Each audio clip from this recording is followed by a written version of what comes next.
The swarm is coming.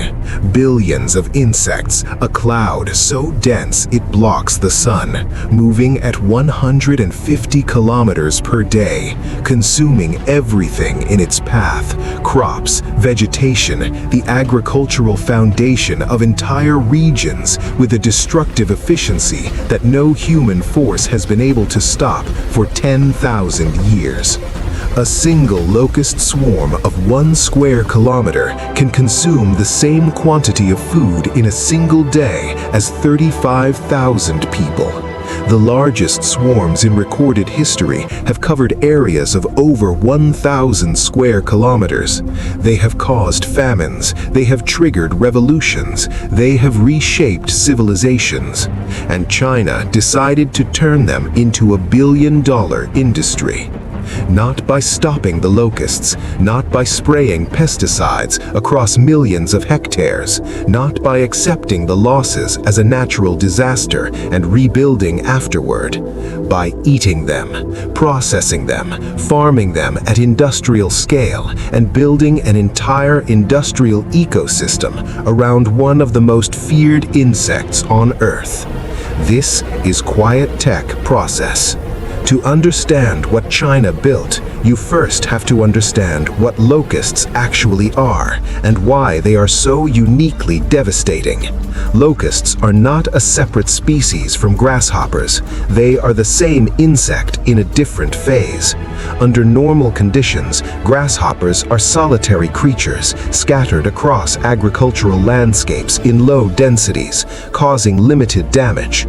But when population density reaches a critical threshold, triggered by specific temperature, humidity, and vegetation conditions, the insects undergo a remarkable biological transformation. Their bodies change, their coloring shifts from green to yellow and black. Their behavior transforms from solitary to gregarious. They begin actively seeking proximity to other individuals rather than avoiding them. Their reproductive rate accelerates, and they begin to move together in the coordinated mass movements that create the locust swarms that have terrified agricultural civilizations for millennia. China faces locust pressure from multiple directions. The desert locust, the most destructive species globally, enters from Central Asian and African migration corridors. The migratory locust and the oriental migratory locust breed within China's own agricultural regions, particularly around the Yellow River floodplain and the Yangtze River Valley, where the combination of seasonal flooding, reed bed vegetation, and climatic conditions create ideal breeding habitat. The economic damage from locust outbreaks in affected regions historically ran to billions of yuan per event. Entire province-level agricultural outputs could be wiped out in days. The human cost in food security, in agricultural community livelihoods, in the downstream economic impacts was enormous and recurring. China's response began with science. Before a single processing facility was built, before a single farm was established, government-sponsored research programs invested decades in understanding the locust life cycle with precision that had never previously been achieved. Research teams mapped the breeding habitats of the migratory locust across the Yellow River floodplain with aerial survey programs of extraordinary detail. They identified the specific vegetation conditions, reed bed density, soil moisture levels, temperature profiles that triggered the phase transformation from solitary to gregarious behavior. They tracked migration corridors using early satellite tagging programs. They modeled outbreak probability across the full range of climatic and ecological variables that drove locust population dynamics. This science produced something with enormous practical value, the ability to predict outbreaks weeks and months in advance with meaningful accuracy. And prediction changed everything. A locust swarm that arrives without warning destroys crops. A locust swarm that is predicted in advance is a harvestable resource. The industrial development that followed this scientific foundation was organized at national scale with the coordination that characterizes China's major industrial programs.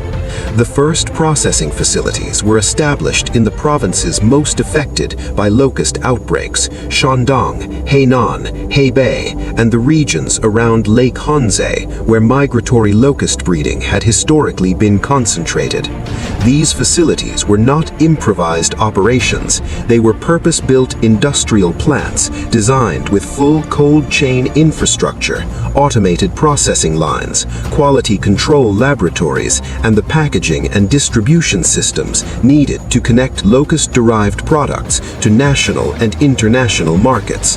The processing technology developed for locust products is more sophisticated than it might appear. Raw locust material harvested from the field or from farming operations contain high levels of protein, typically 60 to 70% on a dry weight basis, along with significant quantities of healthy fats, micronutrients including iron and zinc, and chitin. But raw locust material also contain pesticide residues from agricultural landscapes, variable microbial loads, and quality inconsistencies that make direct processing impractical without significant preparation.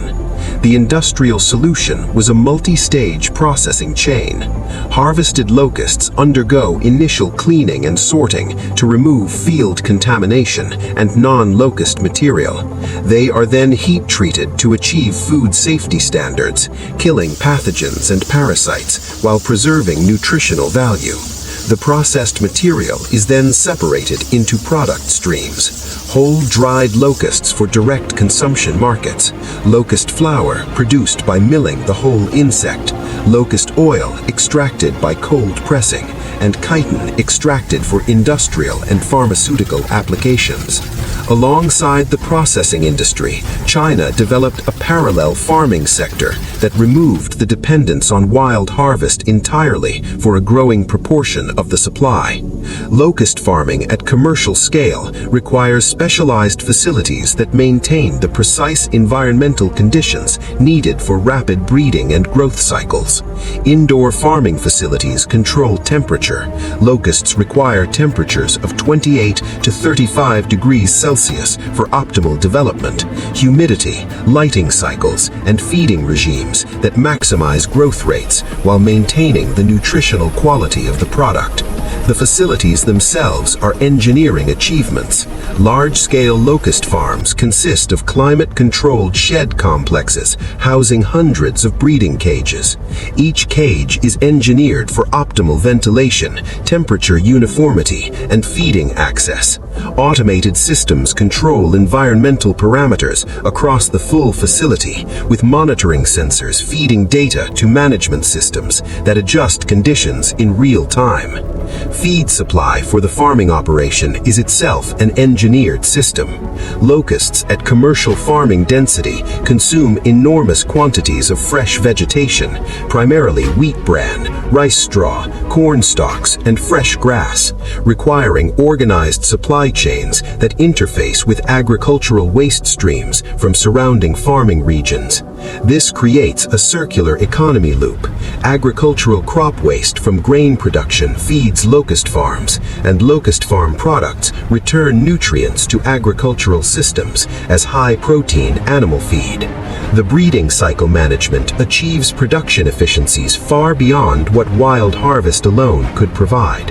A well-managed locust farm can produce multiple breeding cycles per year, with each cycle producing thousands of kilograms of locust biomass per facility unit. The conversion efficiency of locusts, the ratio of feed input to biomass produced, is among the highest of any farmed protein source, requiring approximately 2 kilograms of feed to produce 1 kilogram of locust biomass, compared to 6 to 8 kilograms of feed per kilogram of beef. The market development that absorbed this production was not limited to direct human consumption, though that market segment grew significantly in China as insect food products gained acceptance. The largest market segment by volume was animal feed. Locust-derived protein meal became a premium ingredient in aquaculture feed, particularly for fish and shrimp farming operations where the amino acid profile of locust protein closely matches the nutritional requirements of farmed species. Locust protein demonstrated measurable advantages over conventional fish meal in aquaculture performance trials, driving adoption across major fish and shrimp farming regions. Poultry feed integration followed, with locust meal incorporated into broiler and layer hen feed formulations where its high protein content and amino acid profile supported production performance. Trial results across multiple provinces showed measurable improvements in poultry growth rates and feed conversion ratios when locust meal replaced a portion of conventional soybean protein in feed formulations. The pharmaceutical and nutraceutical industry absorbed the chitin extraction stream. Chitin from locust exoskeletons is a raw material for chitosan production, a biopolymer with applications in wound dressings, drug delivery systems, water treatment, and agricultural inputs. The quality of chitin from farmed locusts produced under controlled conditions met the purity standards required for pharmaceutical-grade applications. The cosmetics industry developed applications for locust-derived compounds, particularly locust oil, which contains fatty acid profiles with properties of interest for moisturizing and anti-inflammatory cosmetic formulations. The integration of the outbreak prediction system with the industrial processing sector created the final and perhaps most elegant component of the entire ecosystem. When monitoring systems predict a locust breeding event in specific regions, the industrial response is not to destroy the developing population, it is to harvest it. Mobile harvesting teams equipped with specialized collection equipment move into predicted outbreak zones. Truck-mounted vacuum harvesting machines and collection nets gather adult locusts at high density before they can disperse into damaging swarms. The harvested material moves directly into the processing chain. This harvesting operation requires large-scale ground equipment deployment. Fleets of trucks carrying specialized collection machinery advance along predicted locust concentration areas. Workers operating vacuum collection equipment capture locusts from vegetation. Air-assisted collection systems concentrate dispersed populations. The logistics of moving harvested material from collection points to processing facilities within the temperature and time windows required to maintain quality requires refrigerated transport networks of significant scale. The result is that a natural disaster event, the locust outbreak that once threatened entire regional agricultural economies, has been converted into a production event that generates economic value from material that was previously pure loss. The scale of what China has built around this industry is now genuinely significant at both national and global scale. China's locust protein production capacity has grown to hundreds of thousands of tons of processed material annually across the combined farming and wild harvest sectors. The downstream industries, feed, pharmaceutical, cosmetic, and food processing, have collectively created an industry valued in the billions of yuan and growing rapidly. The ecological impact of redirecting locust management from chemical destruction to economic utilization has reduced pesticide application across affected agricultural regions, with measurable benefits to soil biology, beneficial insect populations, and water quality in agricultural drainage systems. The model has attracted international attention. Research institutions and development agencies from Africa, South Asia, and the Middle East, regions facing some of the world's most severe locust pressure, have studied China's integrated approach as a potential framework for their own locust management programs. What China has done with the locust is not simply clever. It is a demonstration of a particular type of engineering thinking, the kind that refuses to accept the framing of a problem as fixed. Locusts were defined as a catastrophe. China redefined them as a resource, and then built the industrial infrastructure, the farms, the processing plants, the feed mills, the monitoring systems, the harvesting equipment, to make that redefinition economically real. The engineering is in the facilities. The science is in the prediction. The genius is in the reframing. The Locust nightmare has become a billion-dollar industry. This is Quiet Tech Process,